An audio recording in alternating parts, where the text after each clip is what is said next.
오늘 말씀의 제목은 이것입니다. 같이 할까요? 가장 큰 계명.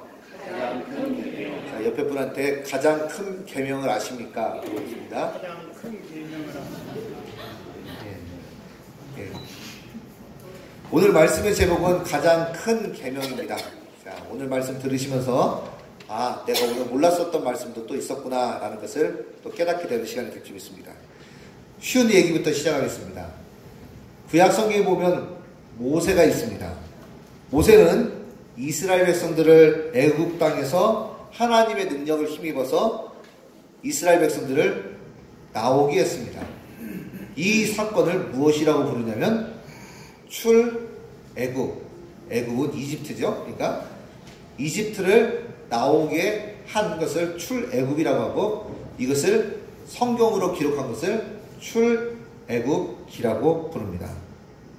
하나님은 홍해를 건너게 하시고 광야에 있는 시내산으로 이스라엘 백성들을 인도하셨습니다. 모세는 하나님의 계명을 받기 위해 시내산에 혼자 올라갔습니다. 하나님은 이스라엘 지도자 모세에게 10개의 계명을 2개의 돌판에 새겨서 주셨습니다. 이 돌판에 새긴 이 2개의 이 계명, 이것을 무엇이라고 부를까요? 질문이 어려웠나요? 2개의 돌판에 하나님께서 새기셔가지고 얘들아 너희들이 이 계명을 지켜야 돼 라고 하면서 주신 계명, 이것을 무슨 계명이라고 합니다? 그렇습니다. 십계명입니다. 그리고 이 십계명이 일상생활 속에서 어떻게 적용해야 되는지를 구체적으로 말씀해 주셨는데, 이것을 율법이라고 얘기합니다. 좀 더 쉽게 얘기하겠습니다. 10개의 십계명을 주셨는데, 이것이 생활 속에서, 일상생활 속에서 너희들이 예배를 드릴 때는 이렇게 해야 돼. 그리고 너희들이 도덕적으로 윤리적으로 살 때는 이렇게 이 십계명을 적용을 하고, 너희들은 이스라엘 시민 백성들이잖아. 그렇기 때문에 너희들은 이스라엘 백성 시민으로서는 이렇게 해야 돼. 이 십계명을 가지고 상황에 맞게 신앙적으로, 도덕 윤리적으로, 또 사회적으로 이 세 가지 입장에서 이 계명을 풀어서 적용을 시켰습니다. 그러다 보니까 10개였겠습니까? 10개보다 많아졌겠습니까? 10개보다 당연히 많아졌겠죠. 이것을 뭐라고 부르냐면 같이 합니다. 율법. 예. 그래서 성경에서는 계명이다, 율법이다 라고 했을 때 같은 의미로 쓰이고, 더 넓은 의미로는 하나님께서 주신 말씀이다, 이렇게 이야기를 합니다. 자, 여기까지는 이제 웬만하면 다 이해를 하셨을 거예요. 자, 그런데 하나님의 십계명을 상황에 맞게 이렇게 적용을 하다 보니까 율법이 개수가 많아졌습니다. 그래서 도대체 율법이 몇 개나 될까? 하나 세어봤더니 꽤 많았습니다. 몇 개였을까요? 오늘 이 정답을 맞추시는 분만이 이 예배당을 떠날 수 있습니다. 자, 지금이라도 맞추시면 이 자리를 나갈 수 있습니다. 우리 명종이 빨리 맞추고 빨리 나가야지. 예. 교회를 얼마 전에 나오기 시작하신 분이나 또 오래 나오신 분들이랑 나가는 속도가 같을 것 같습니다. 아마 제가 여러분들 자리에 있었으면 저도 못 나갔을 겁니다.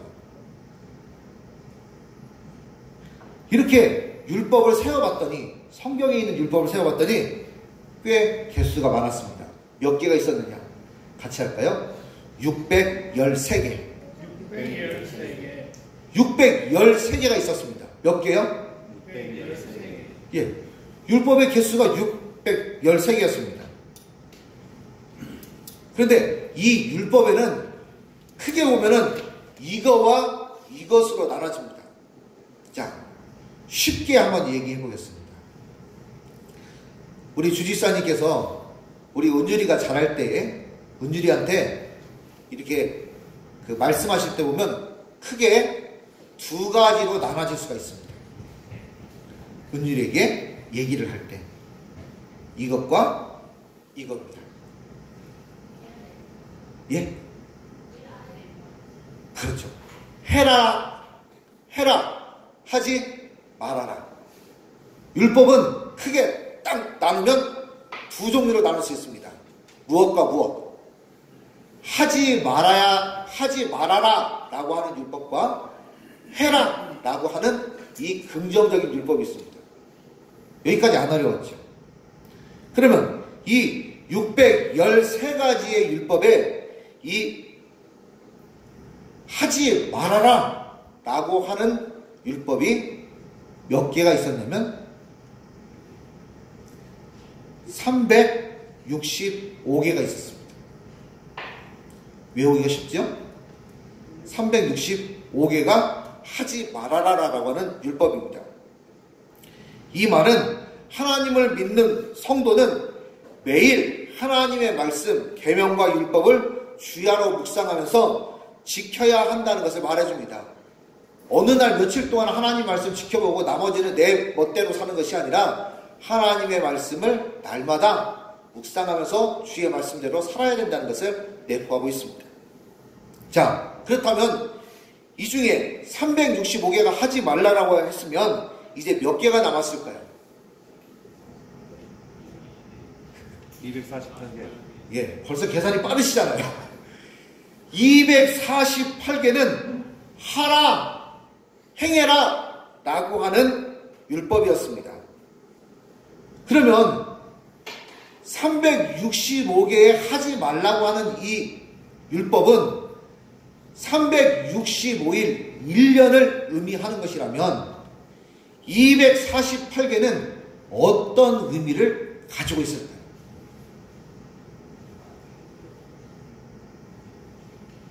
365개가 1년 365일 동안 하루도 빼놓지 말고 하나님의 말씀을 생각하면서 하나님의 율법을 잘 따라서 순종하며 살아라 라고 하는 의미라면 나머지 248개는 무엇을 의미하는 것일까요?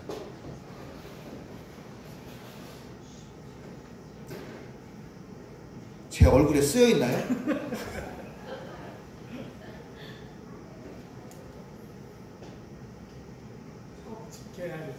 꼭 지켜야 된다. 예. 두 번만 더 여쭙겠습니다. 248개는 무엇을 의미하는 걸까요? 365는 날이었다면 248개는 무엇일까요?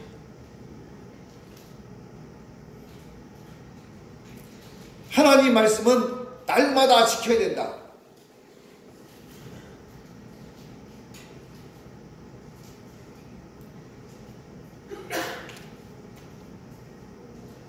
자, 손을 가지고 이렇게 한번, 여기 한번 이렇게 해보세요.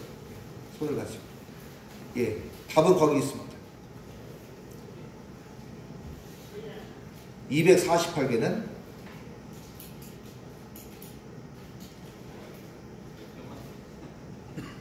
이스라엘 사람들은 248개라고 생각했어요.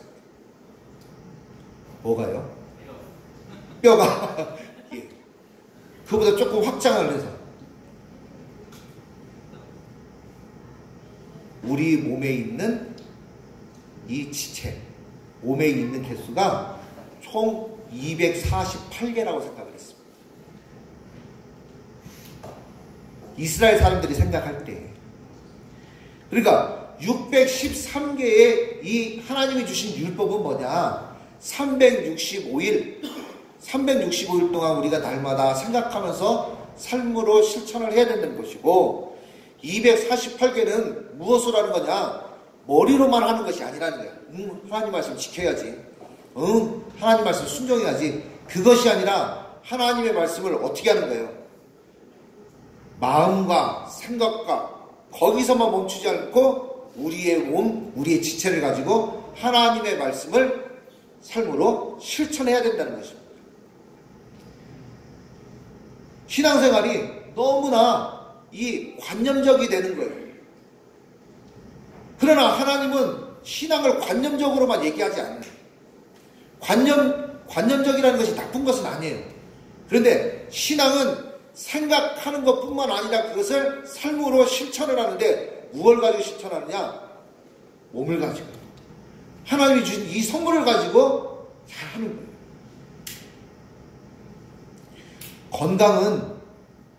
건강할 때 잘 모르죠? 건강은 잃어보면 건강이 중요하다는 말잖아요. 이 몸이 악합니까? 하나님이 주신 최고의 선물이에요.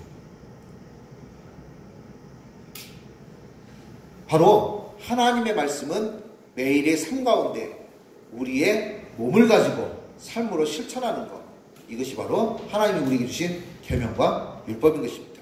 자, 그런데 모세를 통해 이스라엘 백성들에게 주신 이 계명과 율법을 평상시에 꾸준하게 연구하고 사람들에게 가르친 종교 지도자들이 있었습니다.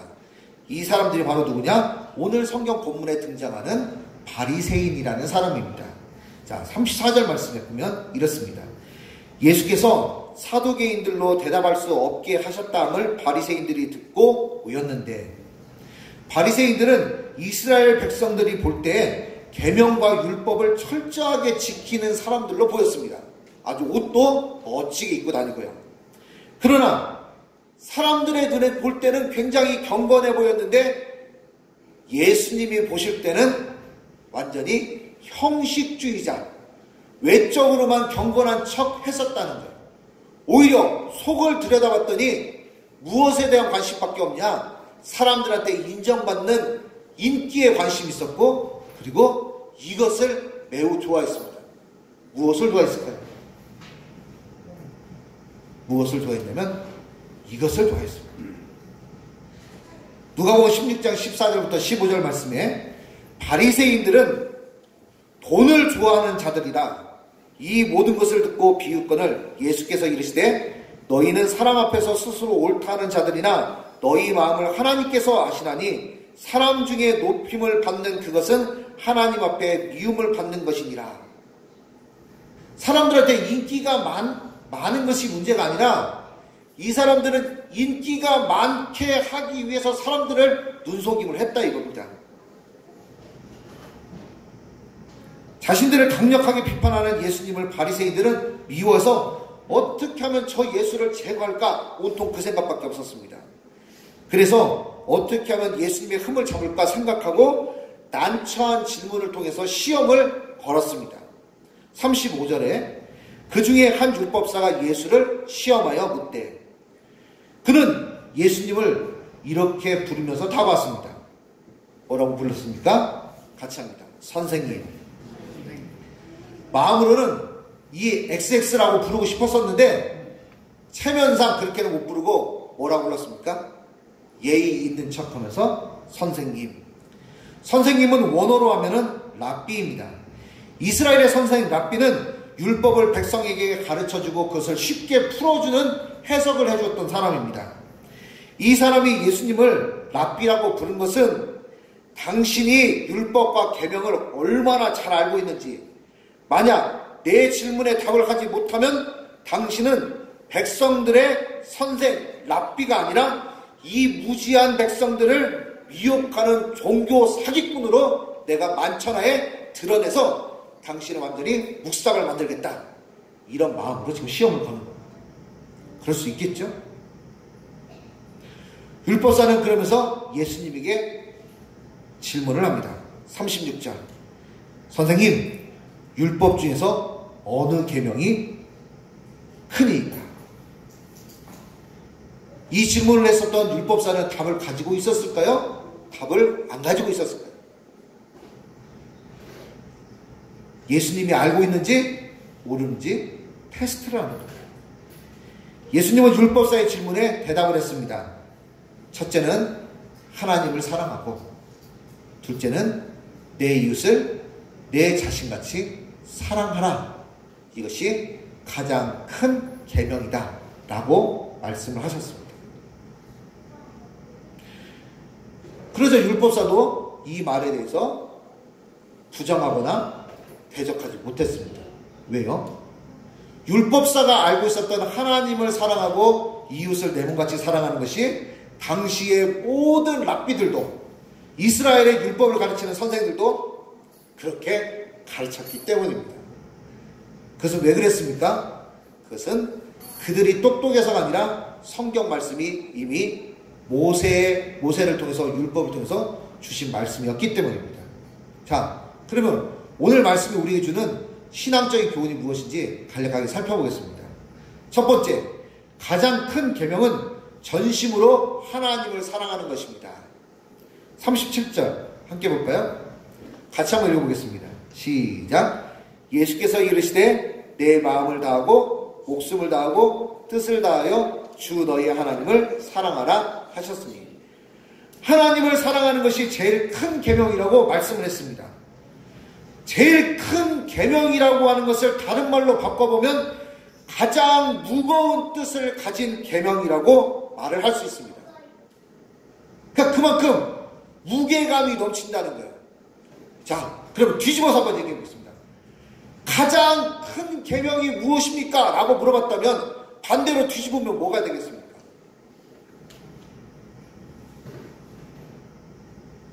제일 작은 계명은 무엇입니까? 가장 큰 계명이 율법이 그렇게 많은데 그 중에 가장 최고되는 율법 계명이 하나님을 사랑하는 것이라면 가장 작은 계명은 무엇입니까? 라는 질문을 해봤을까요? 안 했을까요? 쓸데없는 질문일까요? 실제로 그런 질문을 했습니다. 당시에 아주 존경받는 이스라엘의 랍비가 한 분 계셨는데, 이 사람이 이름이 아빠라는 사람입니다. 아빠. 이 사람이 바로 랍비였어요. 근데 그는 그의 제자들이 질문을 하자 율법 중에서 가장 가벼운 거, 제일 가볍고 제일 낮은 율법이 뭐냐 제자들한테 가르쳤는데, 그것이 신명기 22장 6절 말씀이다 라고 가르쳤습니다.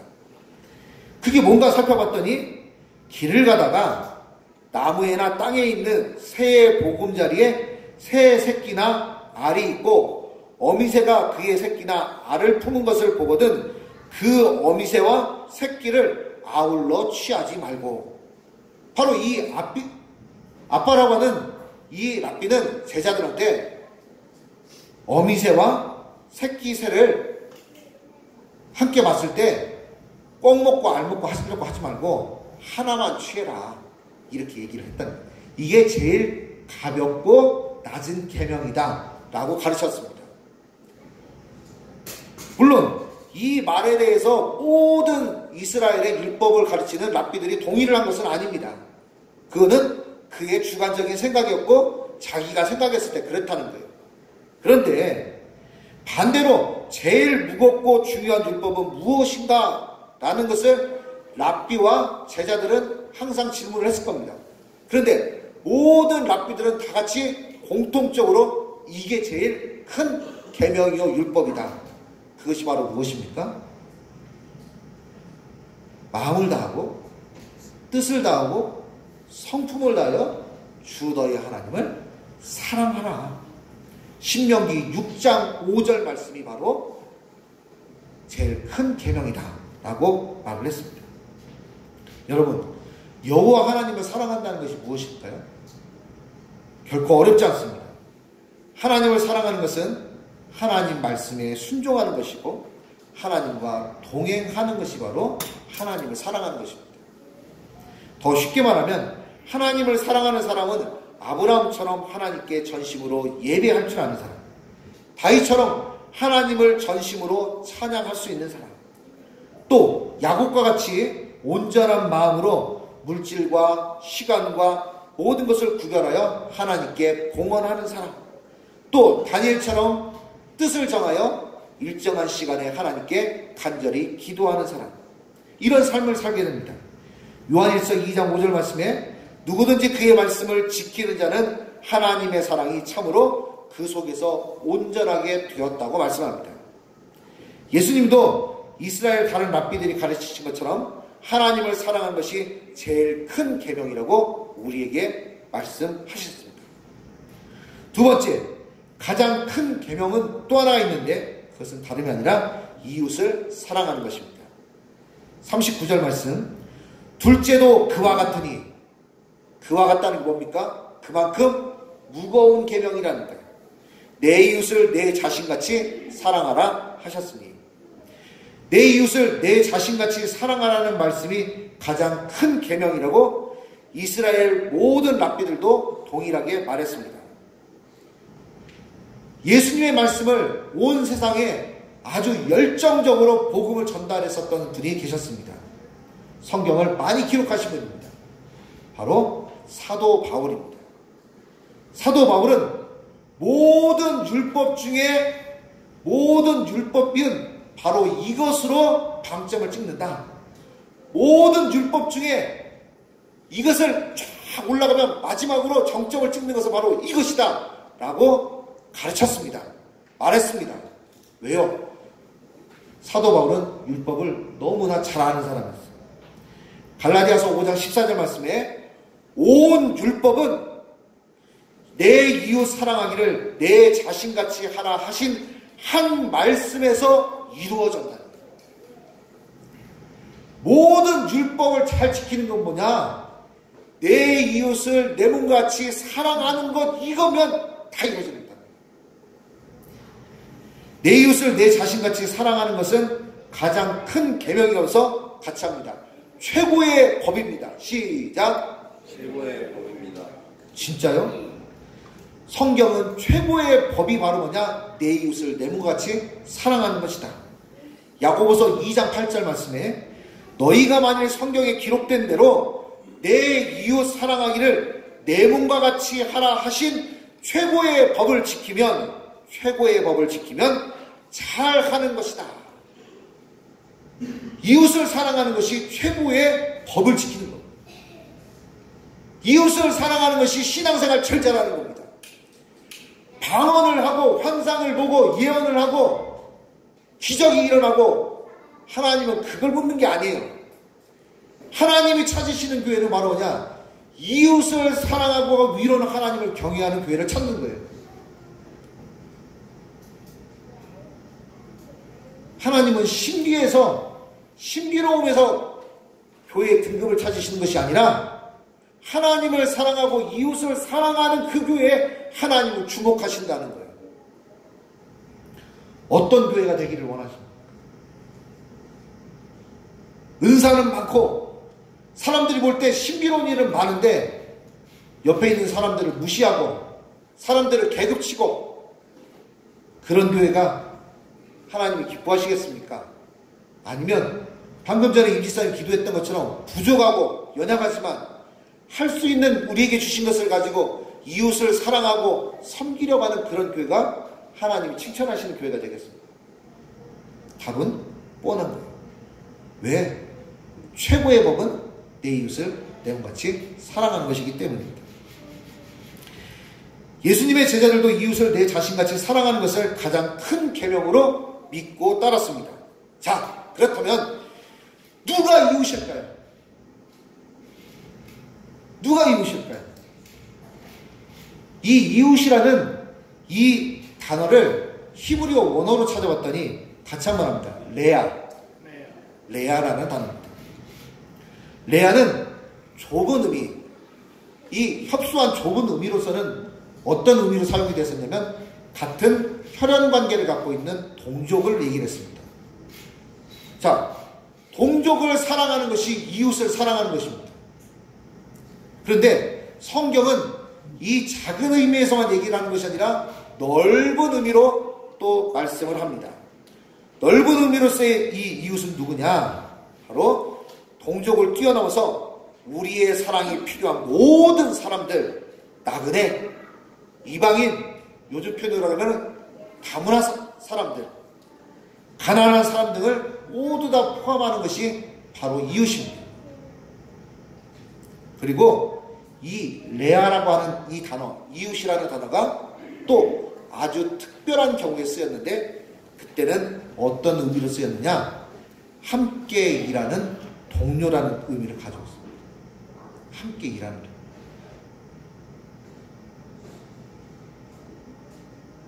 나랑 지금 함께 일하는 동료가 이웃이라고 성경은 레아라고 가르치고 있습니다. 직장에서 함께 땀 흘려 수고하는 동료들이 이웃이라고 성경은 말씀합니다. 나와 함께 땀 흘리는 동료가 무엇인가 잘 안 풀렸을 때, 잘 안 됐을 때, 그때 안타까워한다는 것은 그 사람이 벌써 나의 이웃이다라는 거예요. 내 마음속에 저를 이웃으로 생각하고 있었다는 것을 나타내는 것입니다. 이웃을 사랑한다는 거, 멀리 다른 나라에 있는 사람들뿐만 아니라 지금 내 옆에 아주 가까이에 내 이웃은 가까이 있습니다. 멀리 있지 않습니다. 말씀을 맺겠습니다. 가장 큰 계명은 하나님을 전심으로 사랑하는 것이고 우리 이웃을 내 자신같이 사랑하는 것입니다. 위로는 전능하신 여호와 하나님을 사랑하고 좌우로는 이웃을 내 자신같이 사랑하여 주께 복을 받는 우리 주원교회 모든 성도님 되시기를 예수님의 이름으로 축복합니다. 기도하겠습니다. 하나님 아버지 고맙고 감사합니다. 저희들에게 오늘 가장 큰 계명 하나님을 사랑하고 이웃을 사랑하는 이 말씀을 주신 것을 감사합니다. 저희들이 알지만 삶으로 실천하는 데 한계를 가지고 있습니다. 주의 성령의 능력으로 저희가 주의 계명을 잘 실천하고 또 온 세상에 주님의 말씀을 선포하는 우리 주원교회 될 수 있도록 인도해 주시옵소서. 감사하며 예수님의 이름으로 기도합니다. 아멘.